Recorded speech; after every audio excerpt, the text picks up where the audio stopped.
Salut la famille, nous sommes encore une fois de plus heureux de nous retrouver devant vous. Et comme d'habitude, nous disons merci si c'est la première fois, si tu n'es pas encore abonné ou bien si tu es un habitué, mais jusque-là, tu n'as pas encore pris la décision de t'abonner. Je pense qu'aujourd'hui, c'est ton jour, en tout cas, c'est les moments.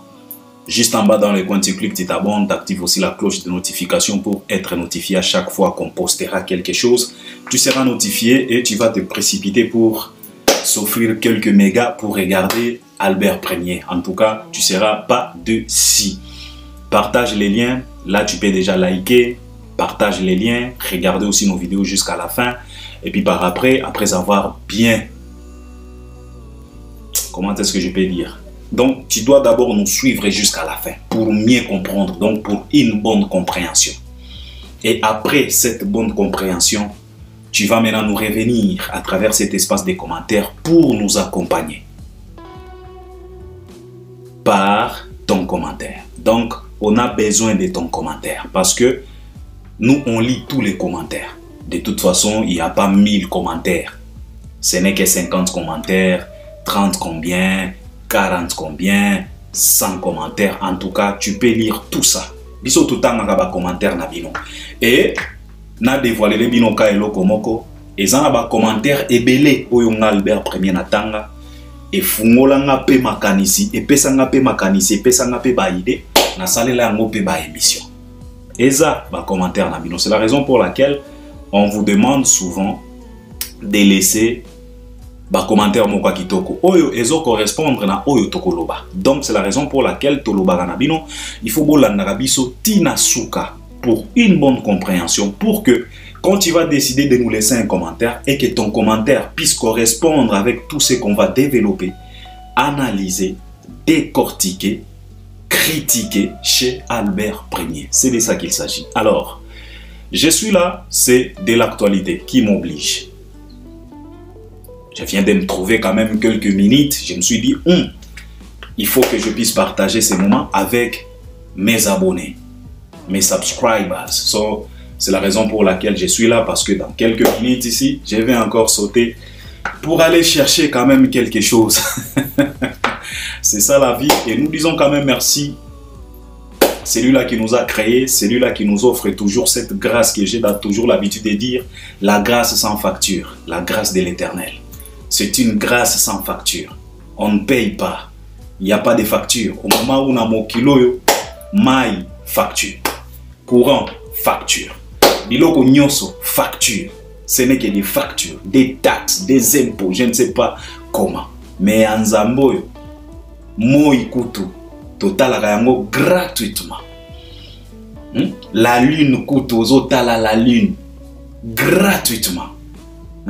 Les étoiles, aux contempler beauté gratuitement. Souvent, moi, je me pose la question de savoir si l'Éternel Tout-Puissant pouvait placer un prix pour voir l'œuvre. Ba œuvre oye moko sala na mabogo na ye. Moni ba galaxie total kango gratuitement. Donc ofandi penozo tala gratuitement. Et pourtant un être humain ce qui a réalisé ka film na ye moko wana Hollywood. Ah papa. Bambongo poto kende ko fanda na ba salle de cinéma poto tala premier. Mais premier. Bambongo il faut et pourtant être humain. Mais filmer oyo nzamba salela biso total arango gratuitement. C'est la raison pour laquelle nous disons merci Sauveur, reste au-delà de tout et que ton trône demeure au-dessus de tout autre trône. Donc cette grâce là ezala qui prière na biso na année oyo boyebi très bien. C'est la raison pour laquelle na bandi boye parce que ezala qui prière na biso et que cette grâce sans facture nous visite et que cette grâce puisse être présente na ba porte na bino ban soba oyo bosabona na Albert Premier. Donc soki kako la moki grâce à Nzambe ezala présente et accompagner yo partout parce que c'est dans sa grâce qu'on retrouve tout. Donc c'est de ça qu'il s'agit. Alors c'est de l'actualité. C'est la raison pour laquelle je suis là. Je vais parler de ce concert de Werason. Je vais essayer à toucher quand même un point coco dans moi profondeur parce que la fois passée, Naya Kika Kakolo va vite fait likolo. Mais aujourd'hui, je vais essayer quand même de toucher quelques points. Et par là, je vais essayer quand même de parler parce que hier, j'ai discuté avec quelques personnes qui me disaient que non, Albert, concert à Wera. Et talisi biso moi les kambomo boy. Na tuni bango les kamboni ni obomoni na concert à Wera balobi non. Tozomona que kabal oyo ya ko combattre Fally ezo continuer kaka. Na tuni bango pourquoi? Wera il a joué son concert. Hein? Ya Fally nini na kati lisusu alobi te Albert eloko batu bazolo bakeno Wera atangi komba Fally te. Yomoko omonaki sortie médiatique ya Koffi Olomide chez Sango, soki chez Sango. Koffi Olomide ndenge a se comporta envers famille Wenge. Et pourtant bazalaki na matanga ya mutu ya pambala te matanga ya Seguin. Seguin c'est parmi les généraux ya clan Wenge. Mais tala comportement oyo Koffi a affiché. Mais imagine toi Wera na concert na vraiment na retour ya roi na espace Schengen aya rolobage tolinga na to salisa na Koffi Olomide mais aboyi kotanga Fally. C'est comme si clic moko ezawana, c'est comme si moi eloko moko boye ezo salama basangani pona kaka ko combattre Fally.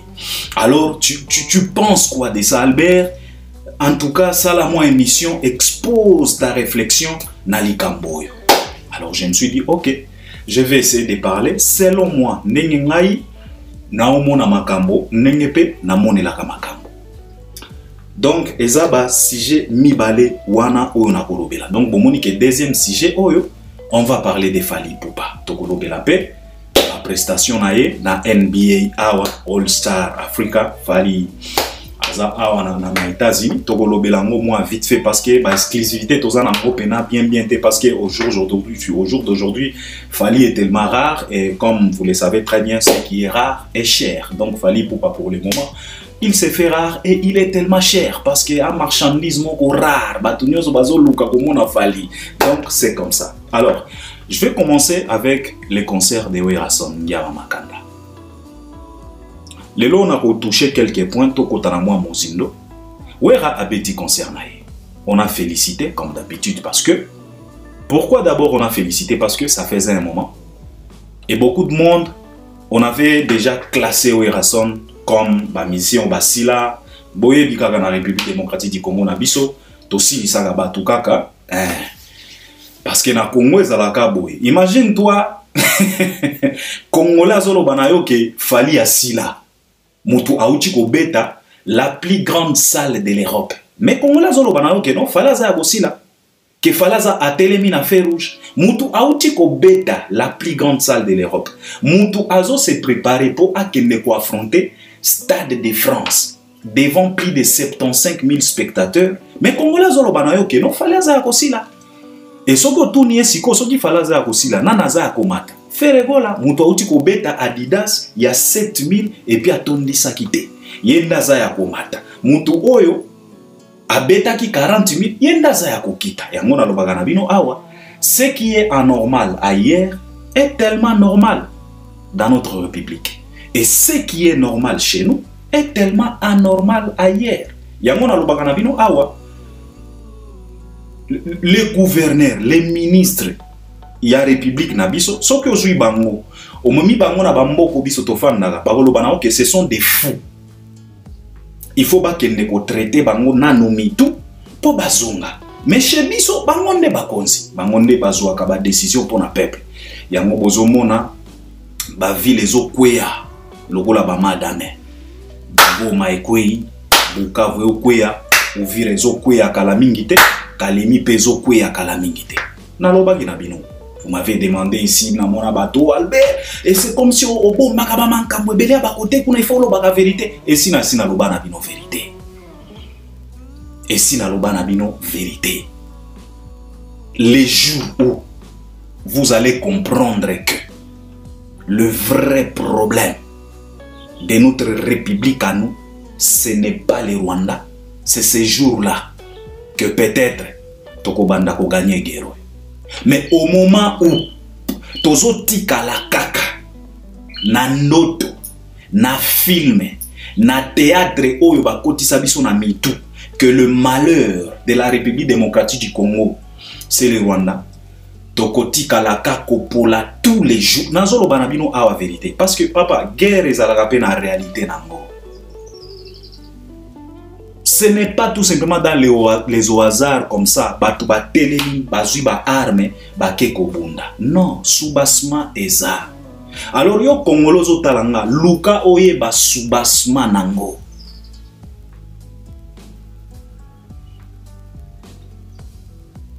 Les fous joyeux. Bangonde bakonzi. Soko memi bangona bamboka misusu bakoloba na ok, ce sont des fous. Mais namboka na biso bangonde mikonzi, bangonde ba ministre, bangonde bazwela ka batu ba décision, bangonde bazwela ka peuple décision. Donc c'est comme ça. Alors, Ouerason tobanda ko classer que asila, mais il fallait quand même YPA marquer retour dans l'espace Schengen après plus de 11 ans, ce qui 15 ans sans pour autant se produire dans l'espace Schengen où Rasson à ça qui retourne. Bah une tutila qui concerne les retours du roi et on a vu les retours du roi, les Vangandama. Ouera abeta qui concerne. Alors ce qui tolobi nakolobaka ka quelques points. Tolobi spectacle, nako touché moi spectacle, nako touché nini les sous répertoire et puis nako touché kaka moi polémique oyo elinge la muka na makambo oyo que non héritier Ouerason asimbisi et touche na podium. Asimbisi et touche pourquoi? Parce que Ouerason a lobby que non tolinga na to salisa na feregola. Oh, c'est comme si sale mobimba et zalaki kaka ya kotonda na bagoloa. Donc c'est comme si Ouera asimbisi héritier touche. Pourquoi? Parce que Ouerason a tunaki pe héritier tolinga na to salisana bato balobi ke no Ouera zalaki na posa ke héritier aloba pe feregola. Non. En tout cas, tolandaka makambo bien. Tolandaka pena makambo bien.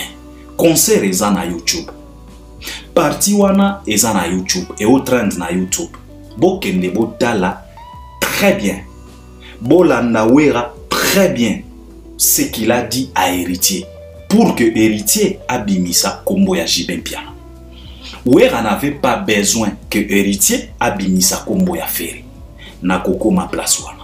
Alors, ce qui n'a bandi na un spectacle. Spectacle, il faut tokola toyebi que non, wenge maison mère baza bakolo spectacle. Alors, tokola na image ya spectacle na biso à la zaïroise. C'est quoi les spectacles pour un zaïrois? Pour un zaïrois, les spectacles, c'est comme les catch des dingwe. Ba moto, kolia ba misuni, ko sauter.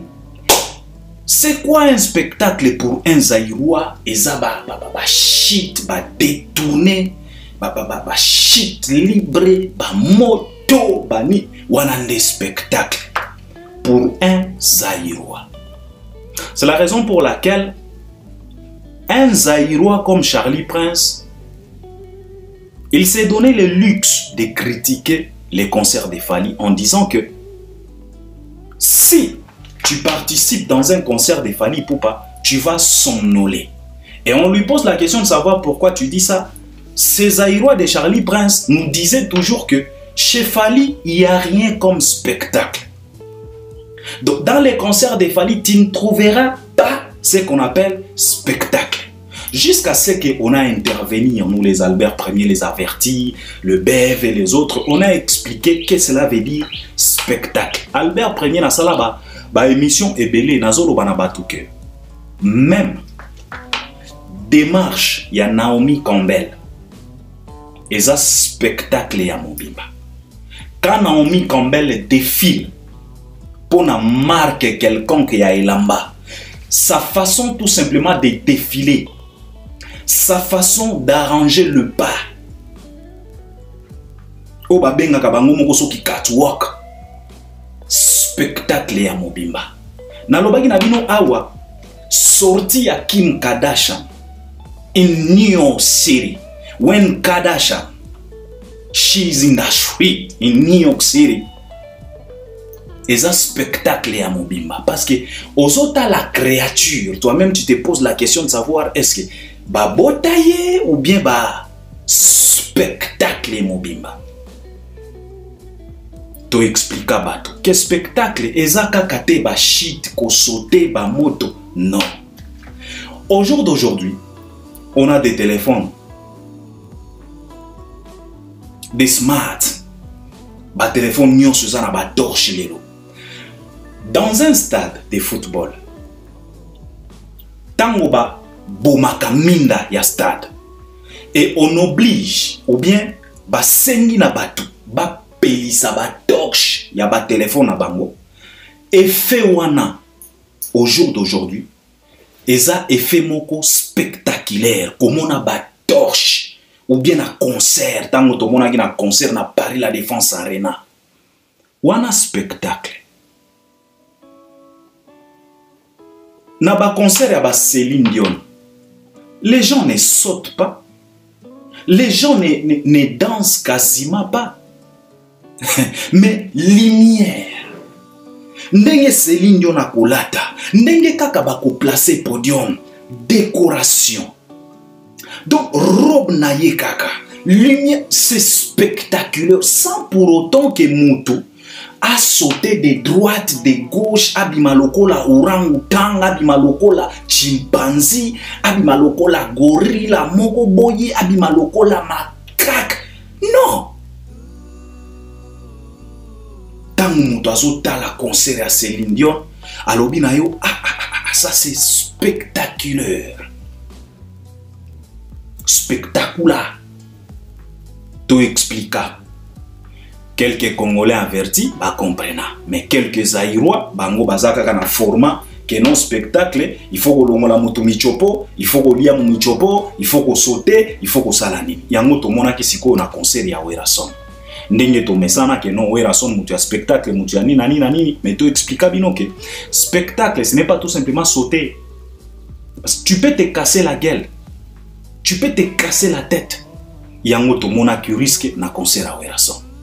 Chercher à impressionner les gens, faire des choses sans calcul, tu n'es pas sûr. Papa, au moni kobeta shit na plage, hein, ce n'est pas la même chose. Kobeta ko reprendre shit, même shit wana na tapi. Au moni ko kimoto kimakambango, ko kimambango na balabala, goudronné ou bien balabala oeza na goudronté. Ce n'est pas la même chose que ko kimambango na tapi roulant. Ce n'est pas la même chose bako sayote. Parce que nature est en nature, artificielle est en artificielle. Alors yo koki ko kenne ko sauter na ba sable na ba plage kuna yo kanisi que non, ko sauter ndenge moko na tapi. Non, ce n'est pas la même chose. Il faut faire attention. Il faut faire attention. Parce que situation est à mon côté. Situation est à mon côté. Yangwana bomonaka, batu oyo basalaka ba cirque. Il y a aussi des ratés dans des cirques. Basala ba exercice pendant des années. Mais na jour J, il y a qu'au présenter oyo bo préparaki, il y a toujours des ratés. Pourquoi? Parce que situation est à mon côté. Réalité est à mon côté. Yango to uti komona na concert ya Werason. Mais nous rendons quand même gloire au Seigneur parce que il n'y a pas eu de casse.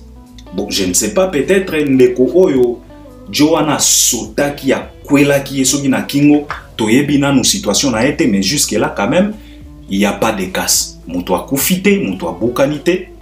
Nous rendons gloire au Seigneur. Alors, concernant spectacle, oh era toyebela spectacle. Bino mongo bomoni que spectacle, ce n'est pas tout simplement sauter, ce n'est pas tout simplement crier, ce n'est pas tout simplement je sais pas comment. Okoki kosala spectacle à travers chorégraphie moko boye, danse moko boye, ba jet de lumière, ambiance kaka na salle, communion entre l'artiste na ba fanatique nae, batu bakoki komona ngo spectaculaire. Comme par exemple les concerts de Fally, quand Fally se met à chanter avec ses fanatiques, quand il interprète les chansons comme Amour et 8e merveille, Mal accompagné et autres, c'est spectaculaire parce que tu sais chanter au même moment avec 16 000 personnes. Tu sais chanter une même chanson au même moment avec 40 000 personnes. C'est spectaculaire. Imagine-toi combinaison ya ba voix. Parce que na 40 000 personnes wana, mutu na mutu aza na code vocal na ye. Mutu na mutu aza na voix na ye. Mutu na mutu aza na écho ya voix na ye. Oyo ezo se différencier na voix ya mutu mosusu. Mais imagine-toi sikoyo ko combiner ba voix nyonso wana. Boyembi nzembo moko et puis bino nyonso botikali na note. C'est spectaculaire. Soki boye bagate. Ça c'est tellement spectaculaire que mona mutu moko boyazo sauter soki nengeni. Non. 40 000 voix. Bo combiner yango pour une seule chanson en accompagnant l'artiste.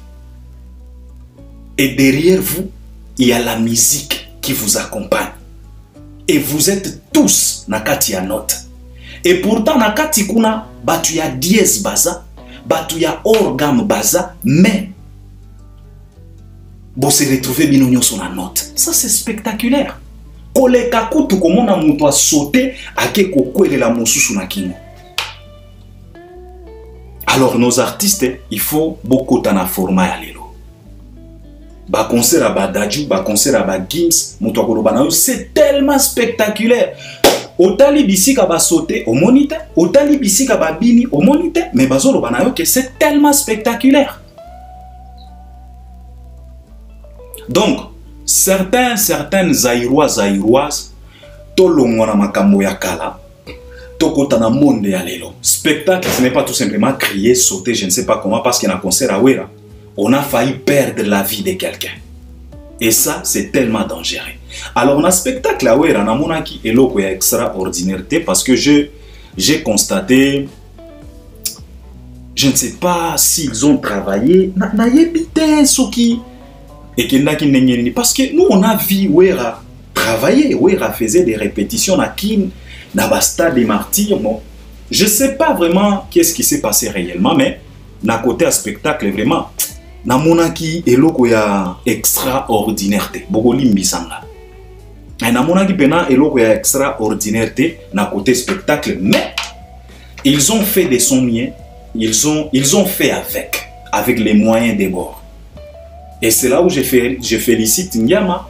Il s'est retrouvé avec des éléments. Au moni Ngiama, azaloko la mama oyo, il faut alambe la papaya. Mais azana ba ingrédients nyonso touté. Pour alambe la pena papaya, pour yemo quoi se sentir que na lambeli pena papaya. Mais avec les ingrédients qu'elle a retrouvés dans sa cuisine, asali cuisine kaka na ba ingrédients wana, et puis papaya balie, ba sepelipe. C'est la raison pour laquelle on les félicite. Ngiama a eu quelques ingrédients. Ba ingrédients mosusu ya kopola, lokola ba ajani, eza lokola yo ozana espoir que non ba tomato na tikaki ezana no mboneta que otiki pena tomate na marché olobi que non tozana ba tomate na ndaku na kosombo yo te mbonga kosomba tomate na kosomba ba ingrédients mosusu ba épices mosusu parce que ozana eliki ya que non na tikaki ba tomate ya bien na ndaku tangu ye kozonga ofongola boye kuti tomate epola kala okomika kotrier donc tu es obligé de faire avec okozonga lisusu marché te ndelokola ba ajani ba ajani eza lokola ba ingrédients oyo epola. Alors ba Bill Clinton eza lokola ba ingrédients oyo sikoyo ozalaki na marché obosani kosomba ba ingrédients quelconque tango ozongi ndako ofongola nani boye okuti na bandako tukobosa na soki toza na ba ingrédients oyo donc osepeli nde ba Bill Clinton. Donc Ouera c'est comme maman moko boye azalaki na ba ingrédients nyonso touté pour alambela papaya mais avec ce qu'il avait, avec les moyens de bord, avec ce qu'il a trouvé dans sa cuisine, alambeli papaya pe balier ba sepeli. ata soki bapaya bazobeta masolo ke ah mais tozangi misunye tozangi ba frite hein tozangi mais quand même tolié quand même. Donc c'est ça pona koko en tout cas conseil à Wera ngana zozwa ngoko. Je ne condamne pas trop. Je ne condamne pas trop. Je félicite tout simplement parce que ce n'était pas vraiment évident parce que tant aux hommes à podium ya Wera avec tous les ingrédients qu'il avait soko longoli Bill na kakol na Jamaïque na yebi soki tolingaki to lobela nani à Paris moko Wera na concert wana. C'est la raison pour laquelle moi je les félicite. Yango nazobo ya pena kokota na musindo pena musindo te mais je les félicite. Alors côté spectacle na mona ke loko ya extraordinaire et puis na lingaki tout simplement na lobana bande qu'on a biso bazairwa que spectacle ce n'est pas tout simplement sauter. Avec l'âge aussi, il faut qu'on y ait un spectacle à mikolo yo. Omoni bamba spectacle à mikolo. Omoni na États-Unis awa. Ezalaka na je oya ba catch. Tango ozo mona ba catch akala.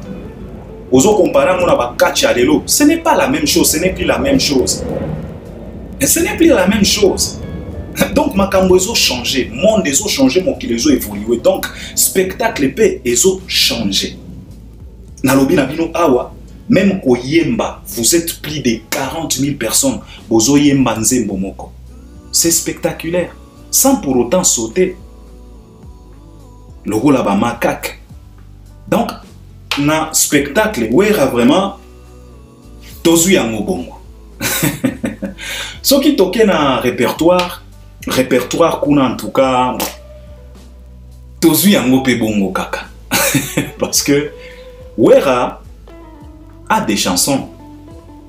Effectivement, on discutait avec quelqu'un, l'obinanga Albert, le problème qu'a connu Wera, c'est parce que banzembo na ye ata tozolo ba ke Wera yemba ba rumba lokola ba ma Chantal, lokola ba Blandine, lokola ba 13 ans. Le problème est que ba rumba wana ba artiste batia ba vocal. Et ba artiste nyonso wana o batia ba vocal bazalaka lisusu na Wera te. Alors Wera azana du mal ya ko reproduire banzembo wana. Mais c'est là où on vous demande toujours de copier Fally. C'est là où on vous demande toujours de vous actualiser,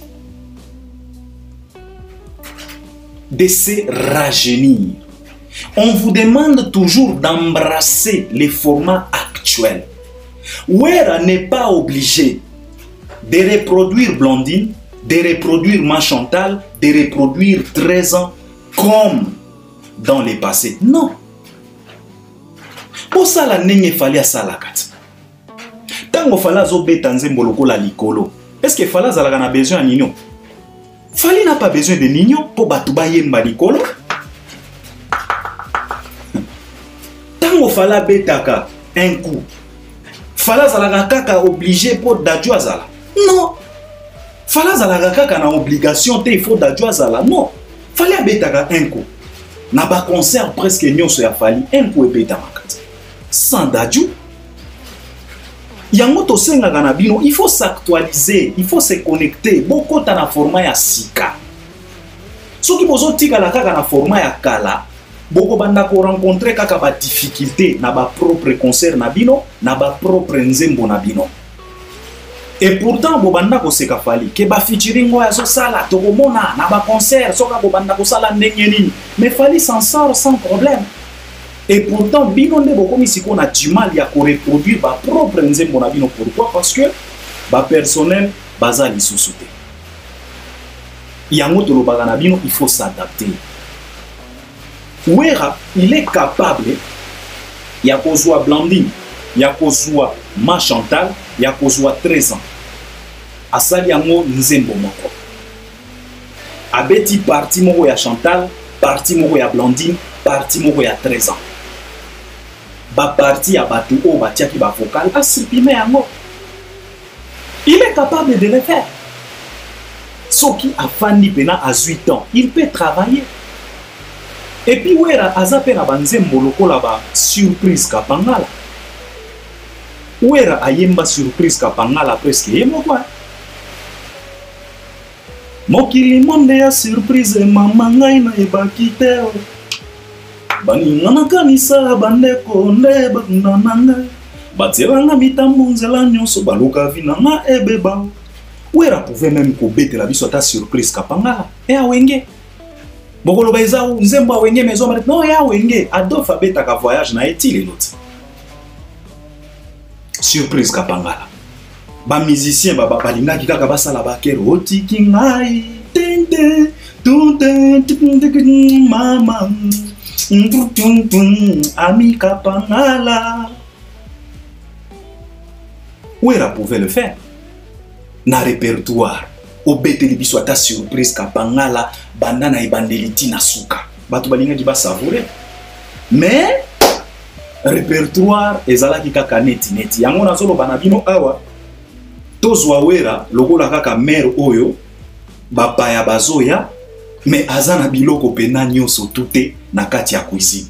Mais elle fait avec les moyens de bord alambeli papaya babala bali basepeli bazongi ya kotonda bazongi na nzalate. C'est ce qu'a fait wera. Donc c'est la même chose avec spectacle. Alors ce qui toye na likambo oyo ezo eboti polémique que non wera asimbisi héritier touche pona likambo oyo tolingana to salisa na fere gola na moni ba fanatique affaire bagolwa na kibusenzi na bango bazalaka nango toujours. Kibusenzi oyo ya batu ya fere bango makambo nyonso il faut fouiner toujours dans les affaires des autres. Il faut s'approprier les affaires des autres. Il faut que luka toujours ba kotisa fere basala fere lokola za important na ba makambo nyonso kaka. Tomoni bangonde bazo soulever loko oyo bakomi ko attaquer héritier omoni impoli fere ya kotika la kaka enfant chéri ya wera. Non. Il faut arrêter ça. Concert ezawana. Nazo senga na bato. Bokende. Bolanda séquence wana très bien. Bolanda partie wana très bien. Wera, il faisait ses délires. Azo sala semblant, net azo yokate, bazolo banaye fere, oh nini. Mais quand Wera s'est retourné vers héritier, boyoka très bien, makambu oyo Wera ayebisi héritier. Wera s'exprimait en français, ba français na yona ba rouge bordeaux kako papa wemba banda koloba ba français rouge bordeaux. Wera banda koloba ba français na bokende bolanda séquence wana très bien. Wera ne voulut pas à ce que héritier atanga kombo ya fere. Non. Tango Wera ayembi héritier tolingana to salisana héritier. Il s'est posé la question de savoir quoi. Et puis, Wera lobi na héritier, tu peux citer, bolanda bien, bokende boyoka bien, Wera lobi na héritier, tu peux citer les noms au hasard. Wera lobi en français, bokende bolanda séquence wana bien, concert eza ya kalatin ke ba modifier non, eza ka ya lobi awa. Bokende bolanda Wera lobi na héritier, tu peux choisir les noms, tu peux citer, choisir des noms par hasard. Wera loba ki amona ba français na ya ba rouge bordeaux wana. Bokende bo fan de la séquence wana, bolanda yango très bien. La volonté de Wera n'était pas à ce que fait ou héritier atanga faire nenge batu bakomi kosasa héritier. Au monde esopi héritier te. Wera a donné les choix à héritier. Au contraire, et sopinde bino basenzi. Vous voulez à ce que tout le monde puisse donner de l'importance à votre artiste. Vous voulez toujours à ce que na makambo ya bato nyonso, il faut qu'on cite les noms de votre artiste. Bozo komisa mutu célèbre par force. Ce n'est pas comme ça. Parfois, succès à mutu et à la cas naturel. Yangwana e fanjo na baer mosusu alobaka na biso que makambo mosusu et comme la kanga naturellement sans pour autant forcer. sans forcing, makambo nango naturel. Et ce qui est na likambo o ezalaka tellement bien apaisant na mokilo ya Nzambe, eza likambo oyo eye naturellement. Ce qui bolingo eye naturellement. Boko pema boko fanda. Ce qui bénédiction eye naturellement oko sepela. Sans forcing. Au contraire, esopinde bino. Bino bozo linga na bisika nyonso. Artiste na bino aza la cité. Ba pesa importance mogoboy. Ouera a donné le choix à héritier. Il a dit à héritier, tu peux choisir les noms au hasard. Et quand héritier a entendu ça, il a donné le nom de JB Mpiana. Mokonzi Abawenge. De toute façon, c'était leur concert. Ouera za master héritier, aza master ya ferete, ouera za ne master ya JB. Quand ils se préparaient pour nous réaliser leur concert de réunification au stade des martyrs, on a vu JB avec ses collègues. Chez Mamie, il est là. JB était clair. Tous les Banawenge étaient là, na Caribou. Mais JB a été clair envers Mamie, il est là. JB avait dit, Mamie, ba oyo omoni awa tofandi awa. Oyonde Wenge. Ce sont eux les kakols. JB était clair. Alors, comment na moko ya ba kakol? Donc cela veut dire ezala qui concerne à bango. Alors, héritier en étant un averti. Chez héritier, c'est comme si les retours de Ouera, c'est comme les retours de JB. Ça, c'est un enfant oyo a comprenant qui est-ce que Wenge.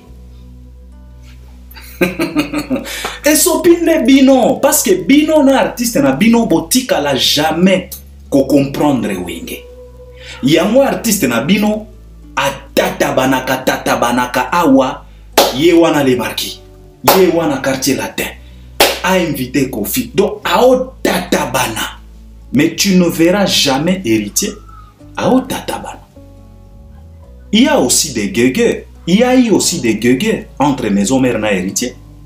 Je me rappelle comme si c'était hier, quand héritier nous sortait son tout premier album. Il a passé chez Papi Mouma pour nous dire que ce qui est simité, j'ai mis ma main à couper. Sankara de Kunta, il a réalisé des émissions à Banda Bozarana Machette. Azolo qui sa héritier pour akate loboko. Toyoka ba histoire awa no ba bamba soki wera milangi soki na ba Karim soki wapiko. Il y a aussi des guéguerres. Il y a aussi des mésententes, des incompréhensions entre héritier et wera. Mais héritier a yebi Wenge.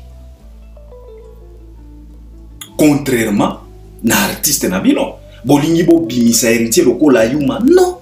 Héritier il est tellement averti. Parce que selon ye a yebaki ke oeza kan concert ya moko ya ba kakol.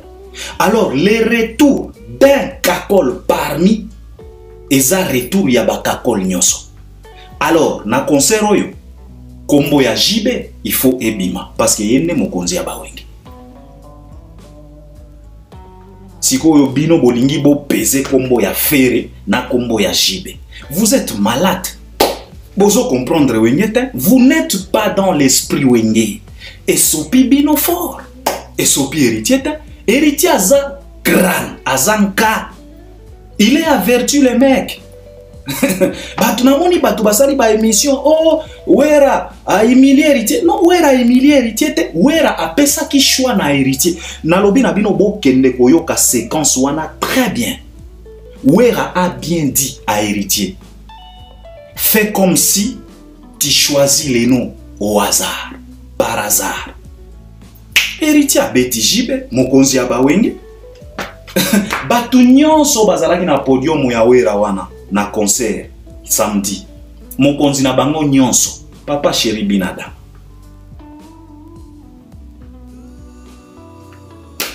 Mino bolingi boya awa oh baimi non. Héritier a talisi bino que il y a de ceux-là qui ont compris qui est-ce que Wenge. Et il y a de ceux-là qui n'ont jamais compris qui est-ce qu'un Wenge. C'est la raison pour laquelle tolobaka na bino awa eza na batu oyo bakenda ko beta na wenge, il fallait pas. Et eza na batu oyo ba beta na wenge te, alors il fallait que ba beta na wenge. Et ana ba parveni ebele bakota wenge, il fallait pas. Bakota wenge bafanda na wenge balia na wera bayemba na wera, mais batikala jamais ko comprendre wenge. Mais héritier ye a comprena wenge. Afandi na podium amoni atala lobi oyo kakol moko na kati na bango asali retour. Alors s'il s'agit à dédicacer, je dois dédicacer le président des kakol. Héritier abimisi jibem bien na papa chéri. Bino boye abo se kakeno wera simbisi héritier touche te. Héritier nda talisi bino ke boa ba bolole. Botikala ko comprendre wenge te, bofanda na wenge, mais botikala ko yeba wenge te. Yango botatabana koto yo quartier latin bozonga boy soki nini soki busenzi na busenzi. Mais héritier ye wana atalisi bino ke non, ye ayebi wenge. Alors botika ba polémique na bino wana ya kibusenzi. Wera simbisi héritier touche te. Bokende boyo ka séquence wana wera ye moko ndalo bina héritier, tu peux donner des noms par hasard. Alors hasard ya héritier et bimi pas président ya wenge. Il faut boboite la kutu héritier maboko. Imaginez sikoyo na concert wana wera abimisi kombo ya Jibe, abimisi kombo ya Kofi, sans pour autant ba rendre hommage na Jibe bien. Malgré que wera e moko soka yemba ki Jibe bien, je me rappelle plus. Imaginez un peu. Il faut laisser ça. Soki bo beta na wenge, mais botika la ko zoa esprit ya wenge te, botika la ko comprendre wenge te, ezana bana o ba beta na wenge, ba comprena wenge. Nde ba héritier. Ba simbisi héritier touche te. Héritier nde atalisi bino maturité. Atalisi bino ke libele oyo amela Yaya Noël a comprena qui est-ce qu'un wenge. Oye la e ba blague te. Soki wera a sedaki na pression ya ba bolole ya ba senzi o ba tondaki na concert wana, héritier a cédé. Héritier atalisi bino ke nanga na oyo vangantama toza na podium oyo eza na mutu moko oyo biso nyonso benga président Jibem bien. Point barre. Et affairité. Alors héritier est tellement averti et puis mature koleka tous les bassins nyonso ya wenge. Faut faire attention. Oeza analyse moko ekuba biso ba Albert premier total ka makambo na liso mususu.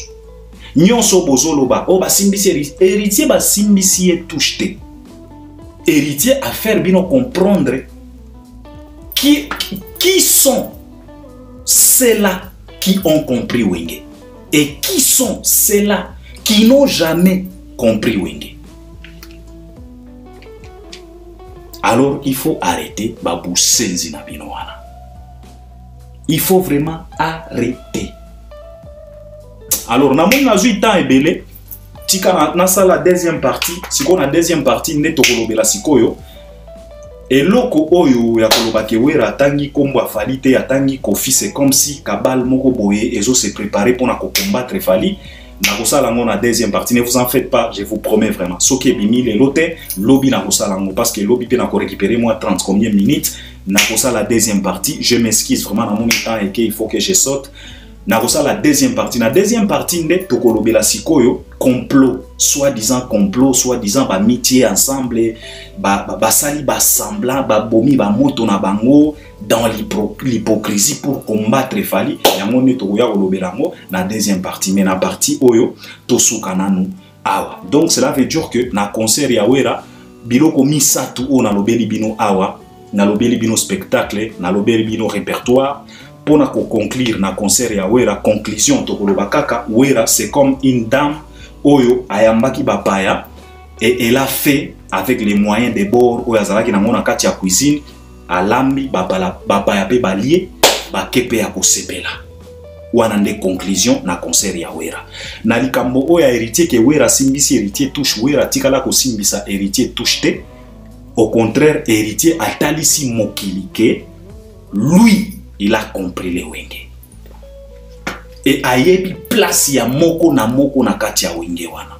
C'est de ça qu'il s'agit. Donc, je dois m'arrêter par là. On est ensemble. J'espère que vous allez m'accompagner à travers les commentaires. À la prochaine. Merci beaucoup. Mais deuxième partie, Ezoya, I promise you.